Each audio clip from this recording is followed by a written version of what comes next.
Siapa di sini sebelum masuk Islam dulu berbangsa India?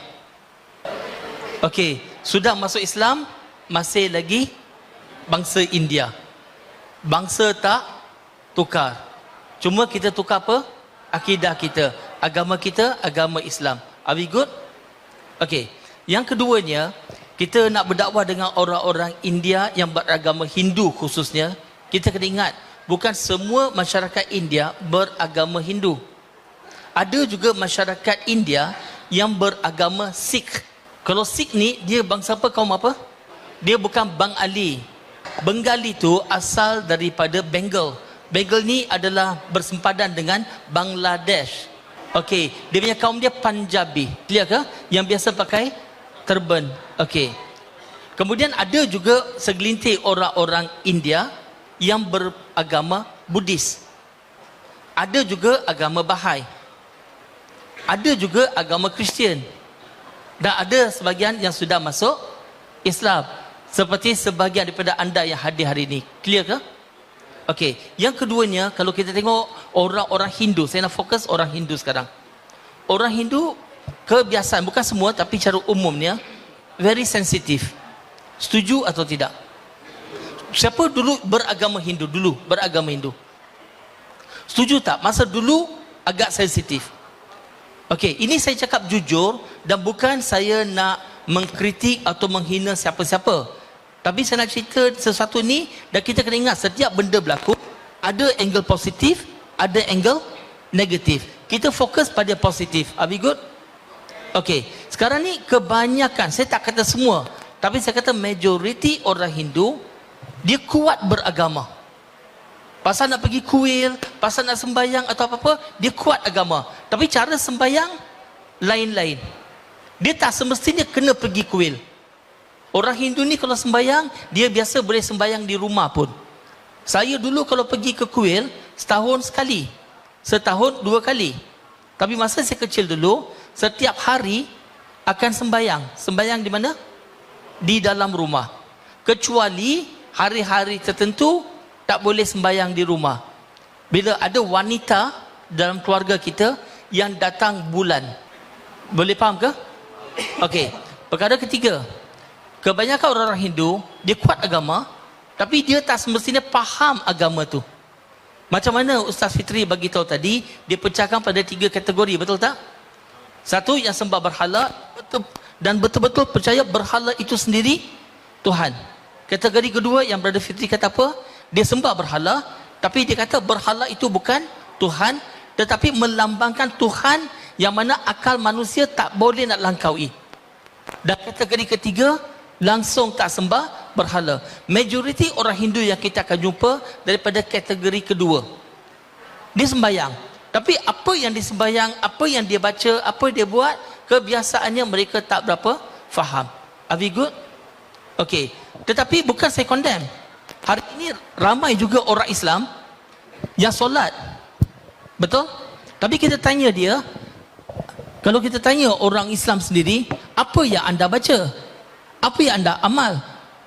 Ramai juga akan jawab, tak tahu. Betul ke tak betul? So saya bukan nak menghina siapa-siapa. Saya cerita realiti yang berlaku. Okey. Dan sekarang ni bila kita berjumpa dengan orang-orang Hindu, kita nak berdakwah. Bila kita berdakwah, bukan bererti kita convert dia masuk Islam. Kita tak boleh nak convert orang lain. Surah Baqarah surah nombor 2 ayat nombor 272, Allah Subhanahu wa taala berfirman yang bermaksud, bukan kamu bertanggungjawab untuk beri hidayah. Allah yang beri hidayah pada siapa-siapa yang dihendakinya, betul tak? So bila kita berdakwah, bukan convert dia masuk Islam. Kita berdakwah menyampaikan maklumat, menyampaikan mesej apa itu Islam. Yang boleh convert hati seseorang hanya Allah. Of course, harapan kita harap dia memeluk agama Islam.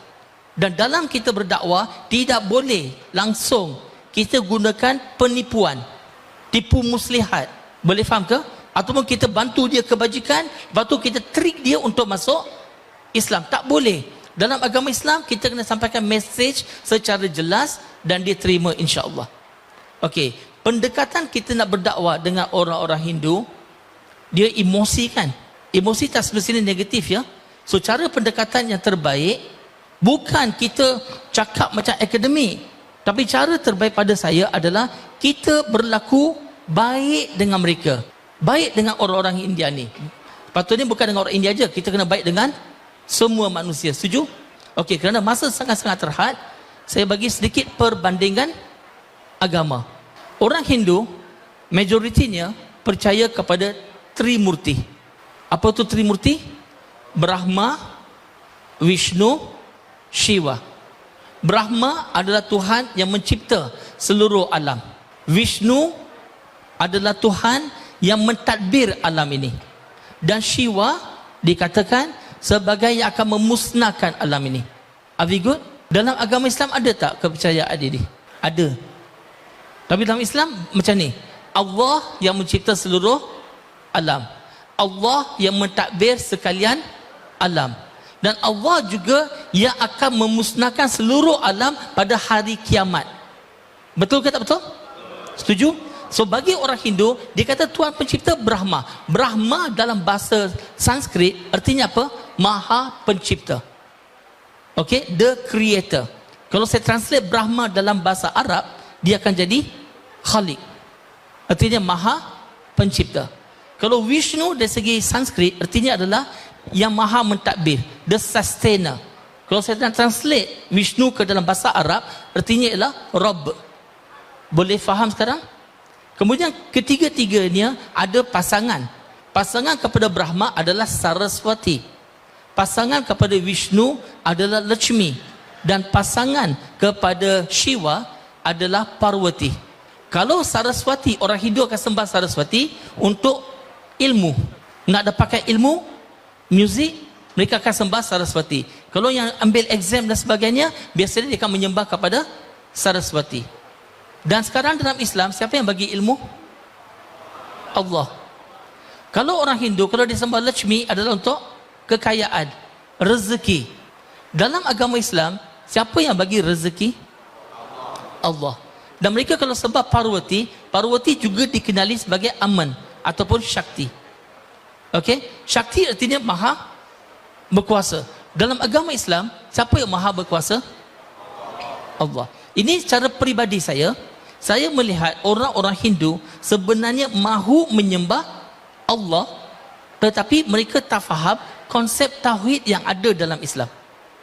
Mereka nak menuju ke arah itu, nak menyembah Allah, Tuhan yang satu, tapi mereka tak faham tentang tauhid. Sekarang cuba teka kenapa mereka tak faham tentang tauhid. Sebab orang Islam tak sampaikan dakwah kepada mereka. Betul tak? Dan siapakah dia orang Islam hari ini? Saya. Masih ingat lagi semalam kan?